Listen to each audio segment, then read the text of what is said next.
आज हमने जो है वो कार्डियोमायोपैथीज़ पढ़नी है। कार्डियोमायोपैथीज़ हमारे पास जो है वो ग्रुप ऑफ मायोकार्डियल डिजीज़ हैं, ठीक है, जिसमें हमारे पास जो है वो कार्डियल डिसफंक्शन होता है।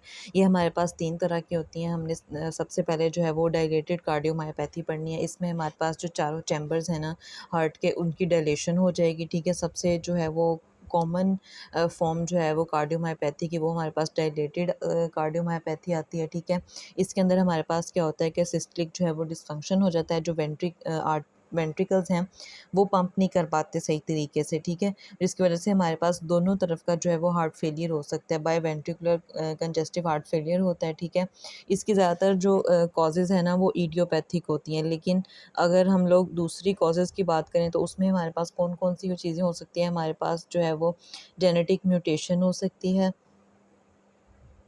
ठीक है, जेनेटिक म्यूटेशन हो सकती है। फिर हमारे पास जो है वो कोक्सेकी बी वायरल मायोकार्डाइटिस हो सकता है, ठीक है, उसकी कॉज़ की वजह से ये डायलेटेड कार्डियोमायोपैथी हो सकती है।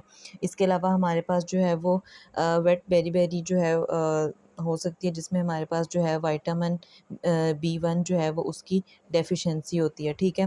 फिर कोकेन यूज़ जो है वो इसकी कॉज़ हो सकती है, शेगैस डिज़ीज़ हो सकती है, डोक्सोरिबोसिन टॉक्सिसिटी, हमारे पास जो ड्रग है यूबिसिन टॉक्सिसिटी अगर इसकी हो जाए तो भी हमारे पास जो है वो डायलेटेड कार्डियोमायोपैथी हो सकती है। ये हमारे पास और काज़ेज़ जो है वो हीमोक्रोमेटोसिस हो सकती है, सार्कोइडोसिस हो सकती है, थायरोटॉक्सिकोसिस हो सकती है। इसके अलावा प्रेग्नेंट वुमेन में अगर उसके बाद जो है वो पेरीपार्टम कार्डियोमायोपैथी जो है वो हो सकती है। और इसके अलावा ना ये सारी जो हैं वो इसकी रीज़न्स आएँगी, ठीक है? मतलब ये कॉज़ेज़ हो सकती हैं। पहले तो ये इडियोपैथिक होती है, अगर ये ना हो तो ये सारी चीज़ें जो है वो इंक्लूड हो सकती हैं। फिर हमारे पास क्या होता है कि हमारे पास फाइंडिंग्स जो है ना वो हमें क्या मिलती हैं, हमारे पास जो है वो फाइंडिंग क्या, हमारे पास हार्ट फेलियर होता है, ठीक है। इसके अलावा हमें S3 जो है वो सिस्टलिक रिगरगिटेंट मरमर जो है वो सुनाई देती है, ठीक है। हमारे चेस्ट एक्स-रे पे अगर हम चेस्ट एक्स-रे पे देखें, CXR चेस्ट एक्स-रे पे हमें जो है वो डायलेटेड हार्ट नज़र आता है, ठीक है, बैलून अपीयरेंस हार्ट की नज़र आती है। इसके अलावा इकोकार्डियोग्राम पे भी जो है वो डायलेटेड हार्ट हमें नज़र आएगा। डायलेटेड कार्डियोमायोपैथिक में हमारे पास क्या होता है कि सिस्टलिक डिसफंक्शन हो जाता है, ठीक है, जिसकी वजह से हमारे पास इसमें डायलेटेड कार्डियोमायोपैथी में इसेंट्रिक हाइपरट्रॉफी होती है, ठीक है। सार्कोमियर्स जो हैं वो सीरीज़ के अंदर जो है वो ऐड हुए हुए होते हैं। तो इसका हमारे पास ट्रीटमेंट क्या क्या आएगा, ट्रीटमेंट हमारे पास जो है वो सोडियम रिस्ट्रिक्शन हम करेंगे, ठीक है, AC इनहिबिटर्स देंगे, बीटा ब्लॉकर्स देंगे, डायरेटिक्स वगैरह दे सकते हैं, डाइगोसिन देंगे, हम हार्ट ट्रांसप्लांट कर सकते हैं। यानी इसके अंदर हमारे पास जो ट्रीटमेंट आएगा ना वो हार्ट ट्रांसप्लांट का आएगा। उसके बाद हम जो है वो दूसरी डिज़ीज़ पढ़ते हैं, वो हमारे पास जो है वो hypertrophic cardiomyopathy, obstructive cardiomyopathy, HOCM भी इसको मोस्टली कहा जाता है, ठीक है। अब इसमें हमारे पास क्या होता है, हमारे पास जो लेफ़्ट वेंट्रिकल है ना उसकी मैसिव हाइपरट्रॉफी होती है, ठीक है। अब ये किन-किन कॉज़ेज़ की वजह से हो सकता है, ये ज़्यादातर जो है वो जेनेटिक म्यूटेशन की वजह से हो सकता है। सार्कोमेयर हमारे पास प्रोटीन होती है, उसके अंदर जो है वो सबसे कॉमन फॉर्म हमारे पास ऑटोसोमल डोमिनेंट की आएगी इसके अंदर, ठीक है, जिसमें ये होगा। क्लिनिकल फीचर्स इसमें हमें क्या नज़र आएँगे कि इसमें हमारे पास जो कार्डियक आउटपुट होगा ना वो कम हो जाएगा। कार्डियक आउटपुट कम होगा तो हमारे पास जो लेफ़्ट वेंट्रिकल है ना उसकी हाइपरट्रॉफी हो जाएगी। लेफ़्ट वेंट्रिकल की हाइपरट्रॉफी हो जाएगी, तो जिसकी वज़ह से हमारे पास जो है वो डायस्टोलिक जो है वो डिसफंक्शन हो जाएगा। डायस्टोलिक डिसफंक्शन होगा तो हमारे पास वेंट्रिकल्स जो हैं वो सही तरीके से फ़िल नहीं हो पाएँगे, ठीक है, डायस्टोलिक डिसफंक्शन।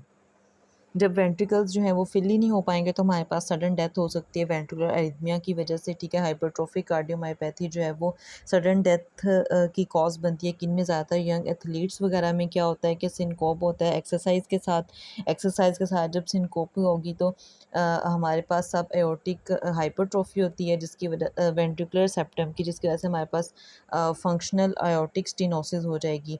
बायोप्सी अगर हम देखें तो बायोप्सी में हमारे पास क्या है, मायोफाइबर जो है ना वो हाइपर ट्रॉफी उनकी नज़र आएगी विद डिसअरे, ठीक है, डिसअरेंजमेंट की तरह से ये नज़र आएगी। इसके अलावा और चीज़ें हम इसकी देखते हैं कि फाइंडिंग्स में हमें क्या-क्या मिलेगा। फाइंडिंग्स में हमें जो है वो S4 मिल सकती है, ठीक है, सिस्टोलिक मरमर मिलेगी और माइट्रल रिगर्गिटेशन भी हो सकती है क्योंकि माइट्रल वाल्व जो है वो सही से बंद नहीं हो रहा होता है इसके अंदर, ठीक है। अगर हम इसकी बात करें फिजियोलॉजी की तो हमारे पास ट्रॉफी होती है, ठीक है, systolic interior motion of the mitral valve, जिसकी वजह से हमारे पास आउटफ्लो ऑब्स्ट्रक्शन होती है। ऑब्स्ट्रक्शन हो गई तो हमारे पास डिस्नी होगा, डिस्नी होगा तो उसके बाद जो हमारे पास पॉसिबल है कि सिनकपी होगी। अदर कॉजेज जो है हमारे पास क्या हो सकती हैं, क्रोनिक हाइपरटेंशन हो सकती है या फिर फ्रेडरिक एटेक्सिया वगैरह हो सकता है। फिर हम ट्रीटमेंट इसकी देख लेते हैं। ट्रीटमेंट में हमारे पास क्या है कि यूज़ ऑफ बीटा ब्लॉकर्स या फिर नॉन डाइहाइड्रोपैराडिन कैल्शियम चैनल ब्लॉकर जो हैं उसको स्टॉप करेंगे, ठीक है, या फिर हम जो है वो क्या यूज़ जैसे वेरापामिल वगैरह यूज़ करेंगे। आईसीडी जो है वो यूज़ करेंगे जो कि इम्प्लांटेबल कार्डियोवर्टर डिफिब्रिलेटर होता है। इफ़ अगर पेशेंट जो है वो हाई रिस्क पे हो तो फिर हम इसको है जो है वो यूज़ करेंगे। उसके बाद हमारे पास तीसरी जो आती है वो हमारे पास आती है रिस्ट्रिक्टिव इन या फिर इनफिल्ट्रेटिव कार्डियोमायोपैथी। अब इसमें हमारे पास क्या होता है कि जो वेंट्रिकल है ना उसकी कॉम्प्लायंस वो कम हो जाती है। हमारे पास मायोकार्डियम की ना इलास्टिसिटी, आसान लफ्ज़ों में इलास्टिसिटी जो है वो कम हो जाएगी, ठीक है। Impaired feeling of the heart होगी, ठीक है। डायस्टोली के दौरान हमारे पास जो है वो फीलिंग ही नहीं होगी, ठीक है। वेंट्रिकल मायोकार्डियम जो है वो फ़िल ही नहीं होगा। ये चीज़ हमें इलास्टिसिटी जो है वो करने ही नहीं देगी फीलिंग। इसके इसकी कॉजेज़ क्या-क्या हो सकती हैं? इसकी कॉज़ हो सकती हैं एमाइलोइडोसिस हो सकता है, सार्कोइडोसिस हो सकता है, एंडोकार्डियल फिब्रो इलास्टोसिस हो सकता है, लोफलर सिंड्रोम वगैरह हो सकती है, ठीक है। हमारे पास पोस्ट रेडिएशन फिब्रोसिस हो सकती है, फिर ये चीज़ के थिक फाइब्रोइलास्टिक टिश्यू प्रेजेंट होता है एंडोकार्डियम में यंग चिल्ड्रन के, ठीक है। एमाइलोइडोसिस, साइकोसिस, हेमाक्रोमेटोसिस हो सकती है। Although dilated cardiomyopathy is more common, dilated cardiomyopathy है जो वो ज़्यादा कॉमन है, लेकिन फिर भी ये सारी चीज़ें जो हैं वो इसकी कॉजेज़ हो सकती हैं। इसमें हमारे पास क्या होता है, डायस्टोलिक डिसफंक्शन होता है जिसकी वजह से हमारे पास ईसीजी जो वोल्टेज जो है वो बहुत लो आता है क्योंकि हमारे पास मायोकार्डियम जो है वो बहुत ज़्यादा थिक है, ठीक है। खासकर अगर हम अमाइलोइडोसिस की बात करें, अगर उसके रीज़न की वजह से हमारे पास ये हो तो। फिर हमारे पास लोफलर एंडोकार्डाइटिस ने एक थोड़ी-सी डिस्क्रिप्शन दी हुई है कि ये क्या होता है। इसमें हमारे पास हाइपर इओसिनोफिलिक सिंड्रोम होती है। हिस्टोलॉजी हमारे पास क्या दिखाती है कि हमारे पास इन्फिल्ट्रेट्स प्रेज़ेंट होते हैं, इओसिनोफिल्स प्रेज़ेंट होते हैं मायोकार्डियम के अंदर, ठीक है। अब इसमें क्या होता है क्लिनिकल फीचर्स की अगर हम बात करें तो हमारे पास बोथ राइट हार्ट फेलियर भी हो सकता है और लेफ्ट हार्ट फेलियर भी हो सकता है। डायग्नोसिस हम किस तरह से करेंगे, इकोकार्डियोग्राफी वगैरह करेंगे, ठीक है।